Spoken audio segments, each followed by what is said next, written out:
Welcome everyone to this joint webinar regarding annual salary reviews in a slowing economy. My name is Cathy Hendry and I'm the Managing Director of Strategic Pay, and I'm joined here today with Stacey from Elmo, who's going to be sharing some insights into the Elmo REM tool.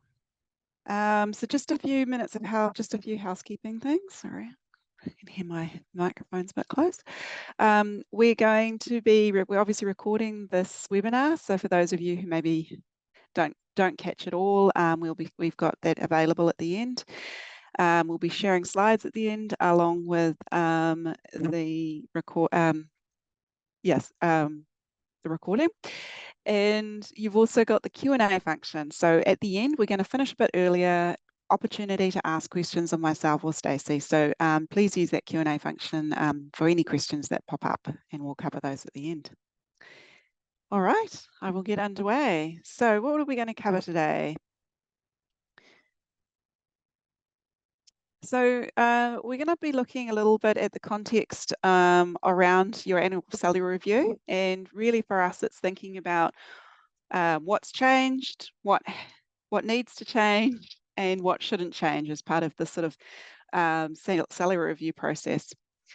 So I think it's really important to first of all consider the context of what's going on currently in the economy, because it's a little bit rocky, shall we say. Now I'm going to consider both the New Zealand and the Australian, because I know we've got people from both sides of the ditch, so welcome all. In New Zealand, we've seen quite an economic impact from these high interest rates. Unsurprisingly, it is doing its job of slowing the economy. So we're now officially in a recession. Households, businesses have reined in spending, and that has resulted in weakening demand in business. Along with that, we've got record high migration. So even though inflation is still up there, it's going to be coming down. We're anticipating lower wage movement forecasts because these changes in the labour economy. It's easier to find staff. People are starting to lose their roles. In Australia, the economy is also subdued, and they're seeing the same impact of the households, businesses reining in their spending. Growth demand has slowed, not quite to the extent what we've seen in New Zealand, and that inflationary pressure is probably going to continue a little bit longer, but be a little bit more stubborn. And there's still some skills shortages. I don't think you've opened up the migration quite as much as we did. But then again, all the Kiwis, I think, are heading over your way. So, so there's more of a gradual easing in wage growth, but it's still going to be quite a pressure when you're coming to do your reviews, because even if these expectations are quite high, businesses don't have the same profits or the cash available. So we're going to have to do more with less. So just quickly, what's actually happening with regards to projections? So here I've got the results from our latest pulse survey, and this is New Zealand specific, but we will look in Australia in the next few slides. And this is based on job size, and you can see the general market, private sector and public sector.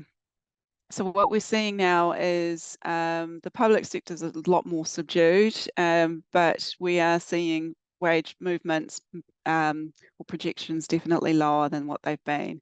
Still higher than they were sort of pre the big churn up from COVID, but yeah, still quite starting to subdue quite a bit, around that 4%.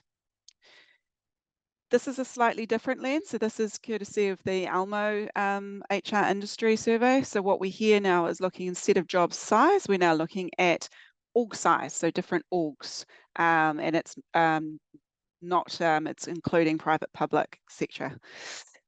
So you can see here quite similar in terms of the numbers, very, very similar sort of trends coming through, around that sort of 4%, but the enterprise organisations are, the large organisations are staying a little bit stubborn in terms of increases or forecasts. When we look at industries, not surprising to see manufacturing, utilities in particular, I think.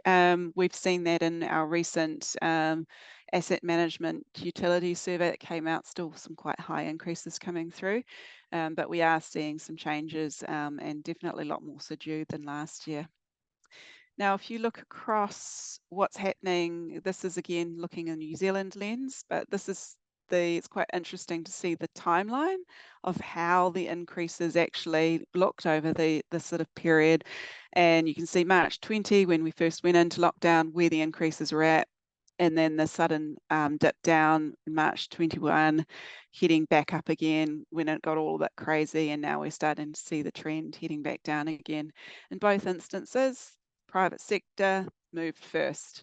So we are seeing the private sector moving faster again in terms of reining in with regards to increases, and it just reflects their ability to be a little bit more reactive and mobile in terms of their decisions. So one other thing that's fascinating for us is how organisations are actually choosing to apply their increases. So we've got a constrained market, we've got expectations that are really high still from staff, because let's be honest, we're all feeling it in terms of the inflationary pressures on spend and how much money can go around. So this has come out of the Elmo's latest benchmark report, and interestingly, there's still quite a few organisations that will just do the flat across the board increases, so flat dollar increase or flat percentage increase, and that's really not the best use of your money. So I'm kind of going to go touch on that and how we can use tools to actually and policies to actually get around getting the best bang for your buck in terms of your salary increases. Interestingly, close to 20% are still aligning to inflation, and that's a bit surprising too, because as we know, inflation is one part of the picture. There's a whole lot of other things going on that should feed into your salary review increases. So that's just a bit of context. Right, so let's think about our annual salary review. A lot of you will be undertaking a salary review shortly. And I've just put up a basic process that's quite typical. So you set your review pay ranges, you set your budget, review your pay ranges, develop your pay review guidelines, review employee pay, and then you communicate your outcomes. So most organisations do something along these lines. But given this context of restriction around budgets and changing economic conditions, there are some things that are probably going to change. Your budget's probably not what it was 12 months ago, so that would have changed. You shouldn't think about changing your actual policy, so your process should be the same. Employee expectations won't have changed, and if anything, they're probably going to be at the opposite extent of where organisations are sitting. So you're probably going to find the expectations are higher because those who have got mortgages are feeling it and feeling the pinch. So that's probably a little bit what's going on there. So it's going to be really key for organisations to manage this. And so your key messages are probably going to have to change as well.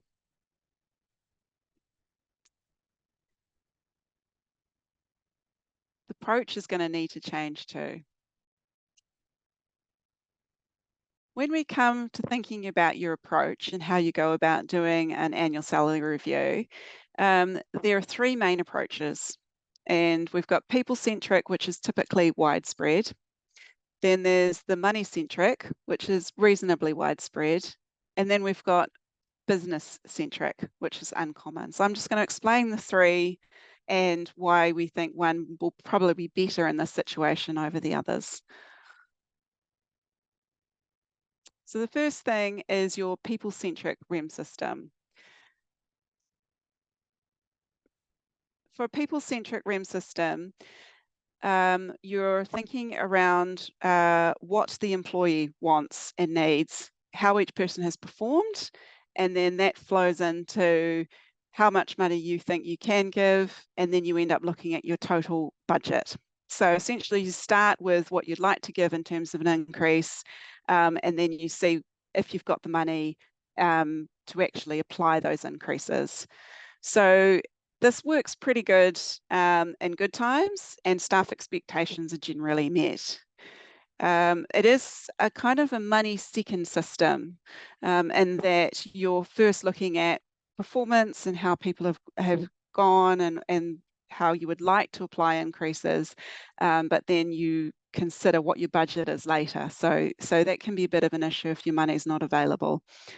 Could create a bit of an entitle us culture because you're putting just the people first, you're not considering the organisation. The other option is the money centric. So this is how much money do we have? And then how are we going to allocate this money? And then you might make some decisions about how well each person has performed, maybe some kind of cost of living adjustment. But typically, sometimes you might just give line managers the option to divvy it up. This might be also when organisations choose to just do a blanket across the board, or just a fee or a percentage across the board. So it can work good and bad times because you're keeping your costs controlled, but you aren't necessarily putting the people first. So there could be issues around that, as well as fairness and perceptions. And then finally, we're going on to the business-centric REM system. And this is probably this is what we think organisations should be considering, particularly at this time, with what's going on. And it's considering long-term strategy, market conditions, your economic situation, as well as your operational strategy. And so thinking what is key for us right now, how much money do we have, and then how do we get the best dollar value for what we've got. So you'll see here, you can prioritize your decisions based on the key staff, your high-performing staff, and ensuring you get the best for what you've got.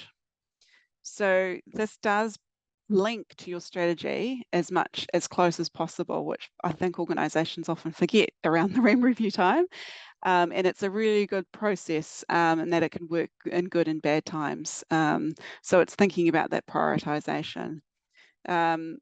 You might have some issues in that potentially not all employee expectations are going to be met, but ultimately in a situation when we've got limited budget, some decisions do need to be made.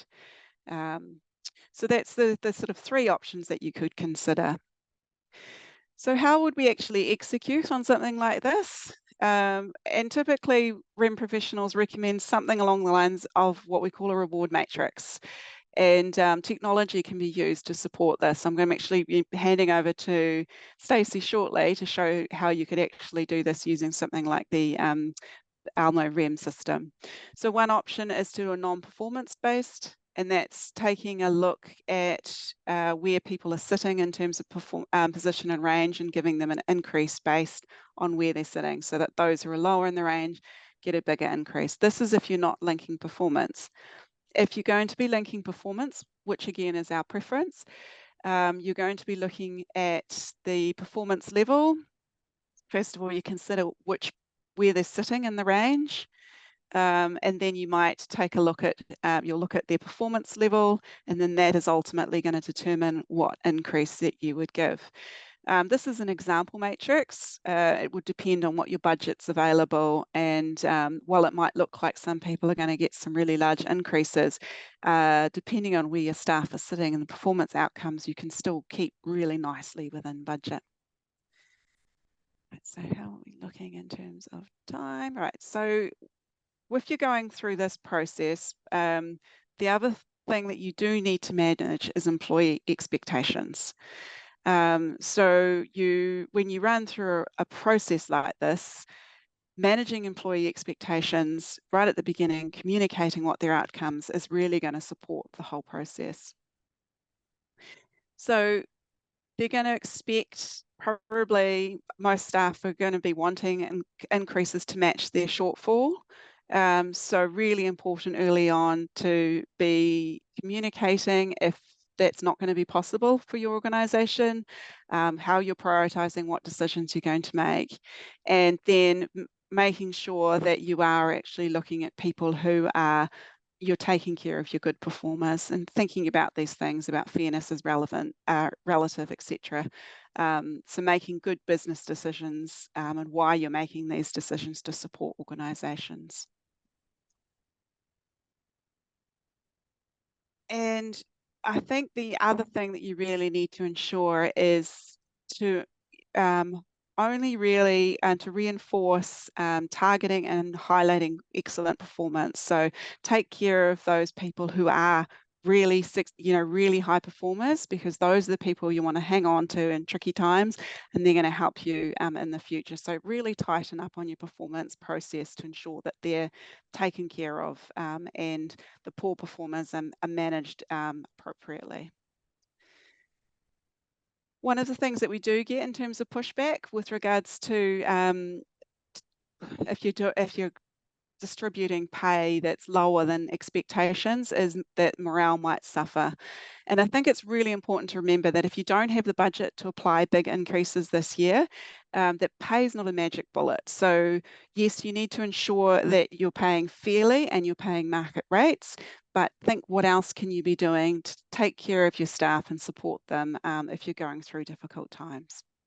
So those are some key things to think about around how you'd go about your salary review, what you might do if you've got constrained costs this year, and then also about your communications. Now, what I'm going to do is I'm going to hand over to Stacey for this next bit, and she's going to show a little bit how some of these things can be actioned in a tool, and some other really cool things are about the Elmo pivot tool. Over to you. Awesome, thanks, Cathy. Okay, I'll just share my screen. And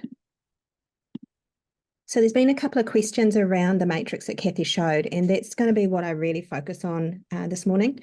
And so let's kind of dive into that one. It's really good to be able to use a system to bring to life your policy and your strategy, and it takes away some of those mundane, mechanical and administrative tasks that free you up to focus on the people. So Cathy showed you a model around the matrix where you have your performance and your comp ratio or your PIR ranges here. Now, these numbers within the matrix in the system are relational numbers. So this is not to say that I'm putting 10% or 3% into the matrix. It really is about how to spend the budget. Let me just quickly jump to the budget screen so I can show you, firstly, that I've set a 2% budget across my business. Now, that doesn't mean I want to spend 2% per employee, but that's the amount of money that I'm going to have available in my REM review. So jumping back to the matrix here, I really want to spend my money up here. These are the people that are the high performers in my organisation. These are the ones that would be really missed if they left the organisation, and they're the ones that I really want to focus my budget on. They're also the ones that are paid lowest against the industry. So if you consider these numbers that I've put in here, a person that's sitting in this cell would get twice the increase of a person sitting in this cell. And you can see that I've not put any numbers in for my unsatisfactory performance because money's tight and I really need to focus my budget on the best bang for buck, the people that are really driving my business, the people that I really want to retain within the business. You can also see that I haven't put any money in at this zone either. Now, these are the people that are paid really well against the market, and we're not really wanting to extend the gap in my wage range for my team as well. So you can see why this is the area where I really want to focus. If I save those, it's going to pick up the budget and work out what percentage increase to give to the individuals in those cells. Now, like Cathy said, you're not going to have an employee in each zone. And you can see that the system has worked out how many employees sit with it in each cell of the matrix. We can see that I've got 3 people here that are in the 90 to 100 comp ratio or PIR that are excellent performers. And those people are going to get around 4.6% increase based on my 2% budget. You can see down the bottom here, my 2% budget is retained. Now, looking at those comparative numbers here, the 8 and the 4, it's worked out that 8 and a 4 to keep my budget clear is going to give a 6% or a 3% increase. Okay, so that's how the system can do all the funny maths for you to work out the best way to spend that budget based on the controls that you're giving it. Now, let's go and see how that plays out for the manager. Okay, so Sean Connery here as a manager, his budget has come out to $10,000, and we've had that spread across the team based on what the matrix recommendations are already. Now, the other side of the coin is your policy. You want to make sure that you're giving managers the ability to make decisions, but that they're not got a blanket ability to just make decisions out of thin air. You're wanting to guide them to the decisions that fit your policy. And so the traffic lights help that process for you, and you'll define these ahead of time. So you can see that we've got some green lights here for individuals going through. Let's give Angelina a big increase and see what happens with the traffic lights. Okay, we can see that we've tried to give Angelina a 10% increase.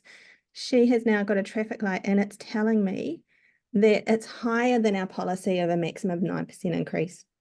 Okay, and so it's not saying you can't do this. It's saying, all right, you're just outside of the boundary.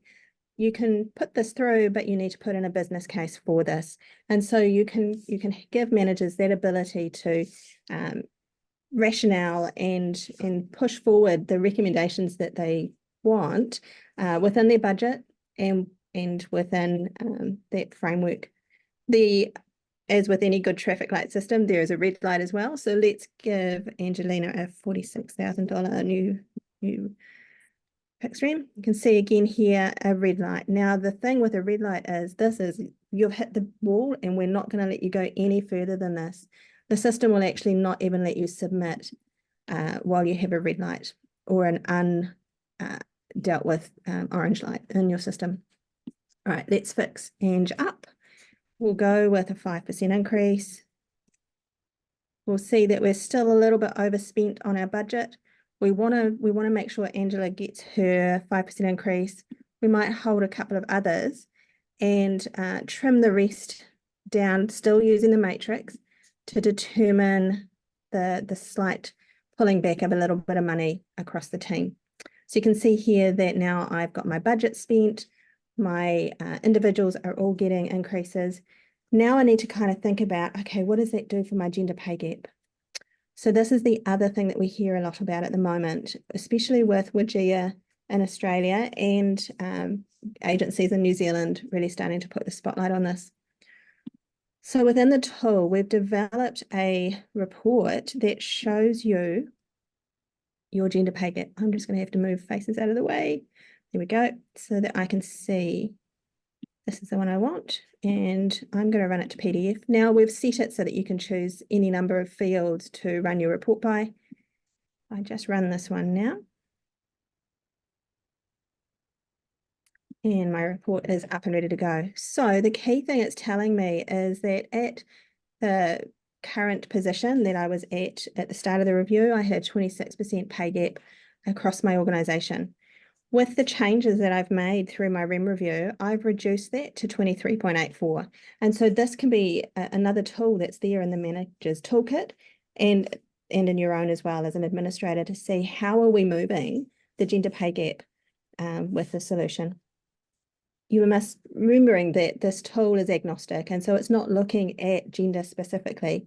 It's focusing on those key elements of performance and market position to make sure that you're paying the right people in the right place. And as a result of that, you do get some improvements in your gender pay gap at the same time. Okay, I am going to, I guess, stop there, and we'll have a look and see if there's any questions, or Cathy, if there's anything else that you wanted to put back in and share. Yeah, absolutely. Right, so I just had a couple of last slides just to wrap it up, and then we'll cover the Q&As. Thank you, Stacey. Really cool to see all of that in action and how you can actually distribute the funds so easily. All right, I've lost everybody. Hang on.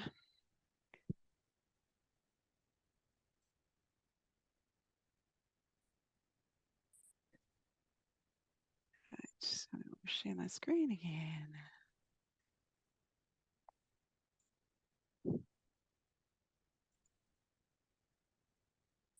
Right.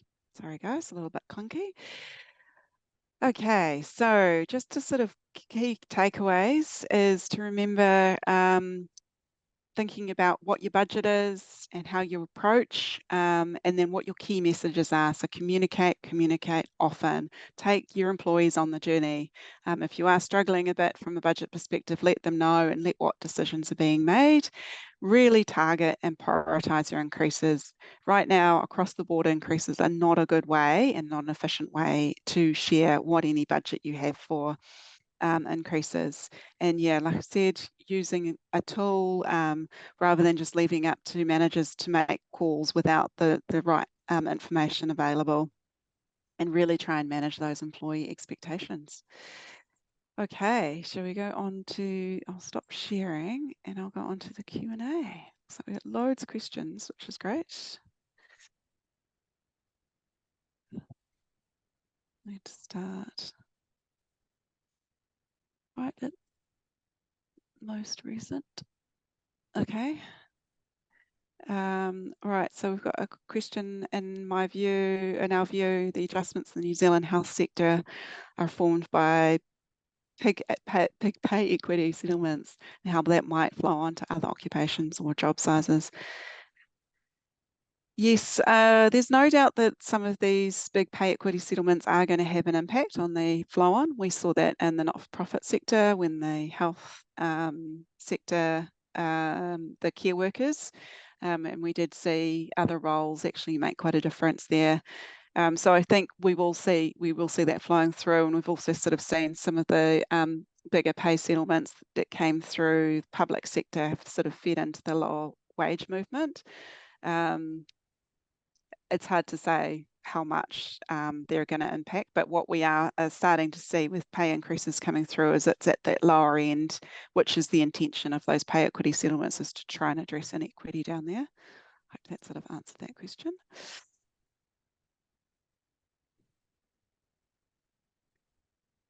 There was a question in relation to, I'm just going from the top, Stacey, is that the easiest? Yeah, absolutely. So there's a question in relation to the performance rate matrix and the example. So you did actually a really good example of that, Stacey. So hopefully we answered that, but please welcome to elaborate more if you're not if you are still a little bit confused on that.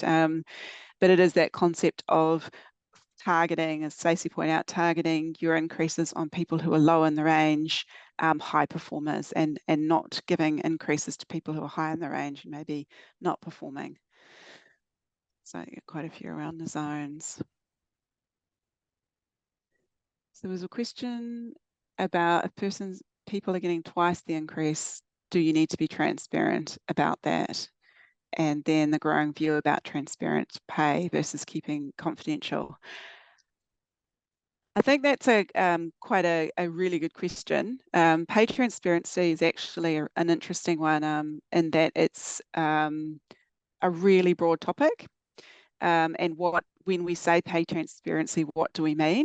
If you're getting down to what people are being given in terms of a pay increase, I wouldn't say that that's the intention of pay transparency. The intention of pay transparency is ensuring that pay packages, you're transparent about how you apply your increases, what the pay packages are. So if you were to be transparent in that example that you gave about doubling somebody getting twice the increase than someone else, what you'd be saying is this is how we've distributed our funds this year. We've made a focus on people who are low on the range, who are high performers, and that's being transparent, explaining how you're doing it fairly.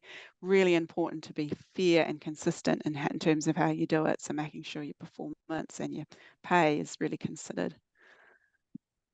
Awesome. The next question's around Elmo Payroll for the REM module. And no, you don't have to use the Elmo Payroll module to be able to use the REM module. They are able to work independently, and quite a number of our customers have very different payroll systems that they use. So the tool is able to feed the data back via CSV flat file to whichever payroll system you use.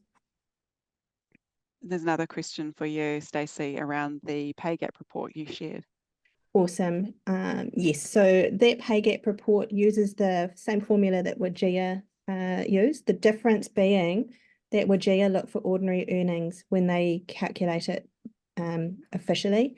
This is looking at notional salary So it doesn't take into account overtime and all of those ordinary earnings, but it gives you a really good idea of the impact you're making on the gender pay gap with your REM review. Brilliant, thank you. And there's another question for you, the lead time required to set up data in Elmo. Awesome. So once your REM system is created, you bringing data into the system is really simple, and you don't have to create a massive spreadsheet to bring the data in. It's a case of bring your user data in and then subsequent files to have your data up to what you need there. Typically, I would test it out probably a month before my review, but getting the data into your system in those days and weeks just before you go live to managers is absolutely fine if you know all your sources. Brilliant, thank you. There was a question, Bonnie, how do you address movement across the pay range? E.g., a person might be at 102% and then moves to, say, 98%. It's actually a really good question, and that's a little bit in terms of when you're thinking about transparency and your key messages. We do try and we recommend that you don't focus on PIR and publishing PIR, because an individual might get the feeling that they've had a pay cut because they've gone from 102% position and range, and now they're at 98, where in actual fact the midpoint's moved, and they've still had an increase, they just haven't had an increase to keep pace with 102%. So yeah, typically we would be saying, firstly, talk about zones and where you're paid within the range as opposed to focusing on the position and range. And then secondly, communicating as you're still within KUI of the midpoint. We've still applied the increase. It's not a backward step. We just had to allocate our funds the way they are. But yeah, something to think about when you're looking at pay transparency. Awesome. I may have skipped a couple, Cathy, I'm sorry. There's one that talks about, does strategic pay feed directly into the Elmo system, or is it manually entered by the employer? So we have a very close relationship with strategic pay, and so our fields are very similar. So right at this moment, it is a manual transfer of your ranges into the REM solution. As we get more customers in our shared cohort, we will work towards closer relationship with that. But the other side of the coin is that we have a file in the REM system that gives you the ability to bring your data for strategic pay survey results much easier than historically. So if all your data is live and up to date in your REM system, it is a simple push a button, have a flat file ready to take that back out to strategic pay. Thanks, Stacey. We've got have you a predicted market percentage movement in the public sector? So the movements that we shared in as just projections, don't have a crystal ball at the moment. There will be data published. We've got another REM review, REM briefing coming up, but also we're able to, when the data is published, you're able to access that information from us. Oh, it's hard to keep up. So many questions, guys. It's great. We'll keep going. Where are we?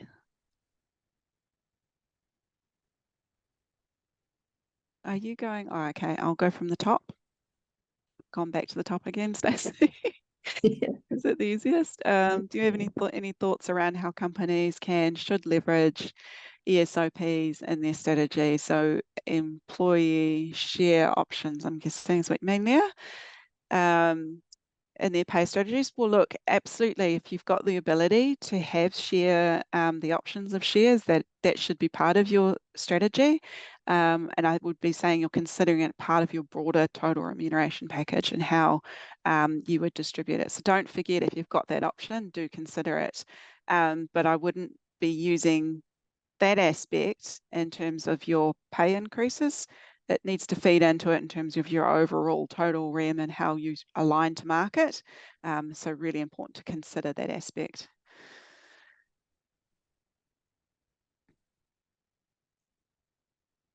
who would we recommend for Australian benchmarking data?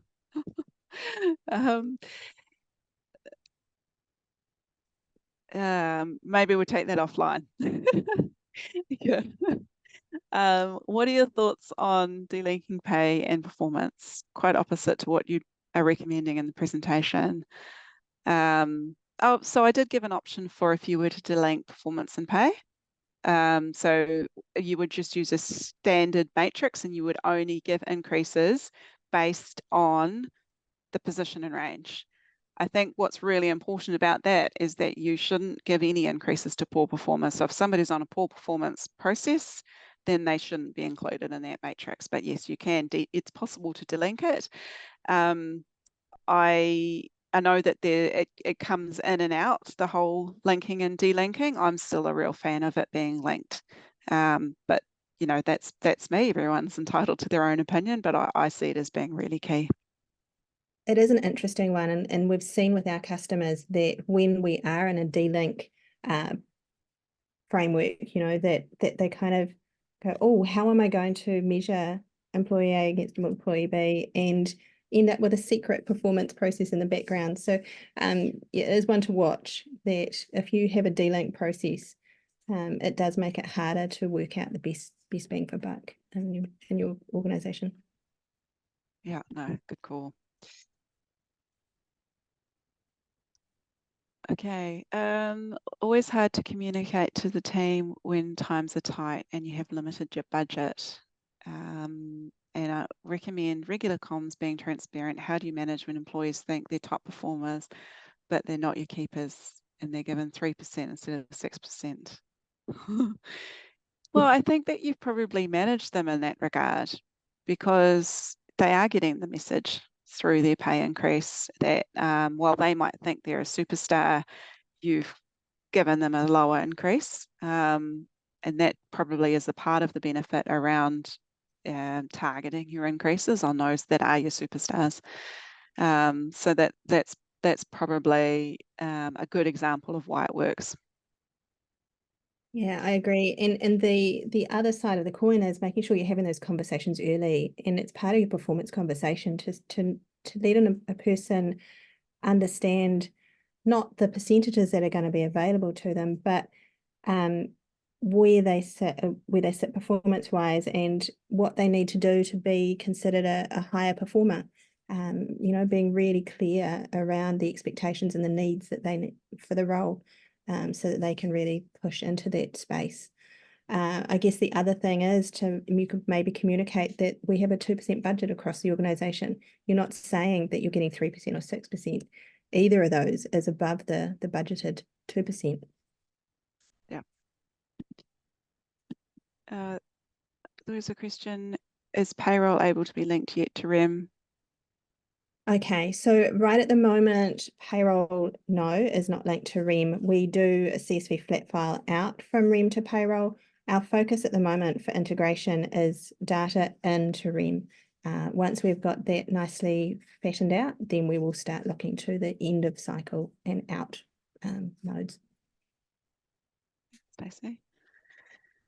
So this is another question. The living wage increase for 2024-25 is 6.9% on the 2023-24. How do you think this will impact salary reviews? I think that that's probably going to have quite an impact. It depends on your organisation. If you're aligned to the living wage, that's going to put quite a lot of pressure on those organisations. What we'll continue to see is the increases focused on the lower end and smaller increases at the upper end. And early looking at our data in the private sector, we are starting to already seeing that slowing down at the senior role level. For those that aren't aligned to the living wage, I think what it will feed into is employee expectations. So seeing the living wage at that level, which unfortunately is more aligned to that sort of CPI, I think you're still going to be having staff expectations quite high. So you're going to need to be managing that in terms of this is what the market's actually doing in terms of increases for most of the roles.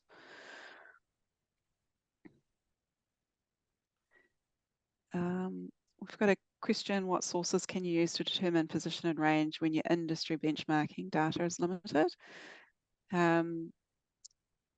I think you can sometimes get creative in terms of if you're in a very unique industry, you could consider something like job sizing and aligning to a more standard industry like a private sector. And that would be one way of getting around that. Happy to take that offline if you wanted to discuss that further.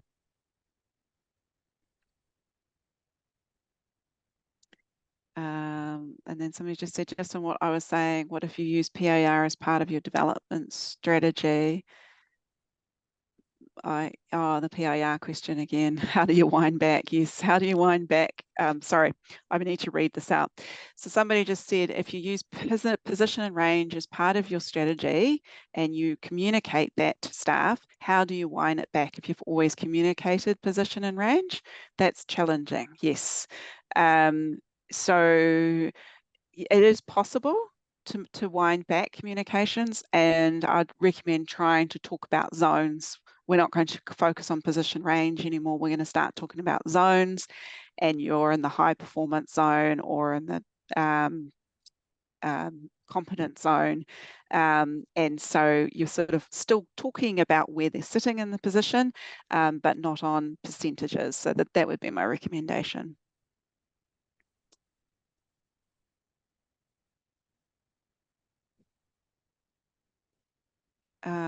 There's another question. How do we think pay and band discussions should look like when you're going through a bargaining process with the unions? That's challenging. Yes, with the unions, I think firstly, we know often unions are quite against performance-related pay increases. So, and then that's often a challenge, but I recommend you challenge back. What you will find is that the unions are still going to be focusing hard on they're still going to be focusing hard on the CPI. So you're going to have to work really hard to show them that actually it's not all about CPI, it's actually about actual wage movement. Stacey, you got something to say on that too? No, I think you've covered that well, Cathy. Okay.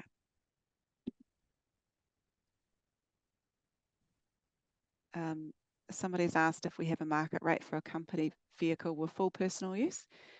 Yeah, we've got a way of valuing that. Feel free to reach out to Strategic Pay and we can give you a tool to help you value that.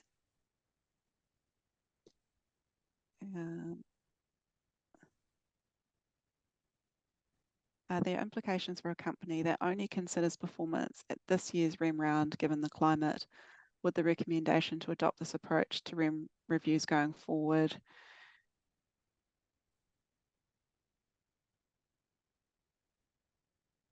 That's an interesting one. And Cathy, you're by far the more experienced in this space. But consider that you have an employee who's really low paid compared to an employee that's really high paid. They're both a high performer. You're going to give them the same amount of money and keep the big gap between them the same. I would very much encourage the use of strategic pay to be able to differentiate between those two high performers so that you can benefit the one that is really low in the market and bring them to a more level playing field. Yeah, absolutely. I agree. And I think low performers, again, low performers probably should be penalised ongoing. That's the point. We only want to have good performers in your organisation.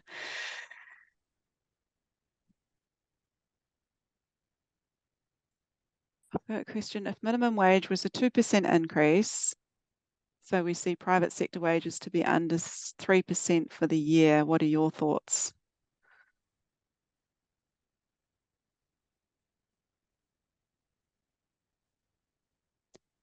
I think what they're saying is that the minimum wage increase is going to be lower. So I'm sorry, I'm not really clear on that. Maybe you could ask me that question, flick an email at the end of today, and or I can have a chat. I'm not clear what you're asking, or maybe try and reword that one. The next one asks if the REM module can be set up with security levels. Manager can only see the direct reports. Absolutely. It's the fundamental premise that the solution is built on, that you give the manager access to only see their part of the organisation. Now, that's not often the line manager. Sometimes you'll decide to roll that out to a higher level in the organisation so that you might have the head of department seeing everybody in their part of the tree. But absolutely, security is a really important part of the system there.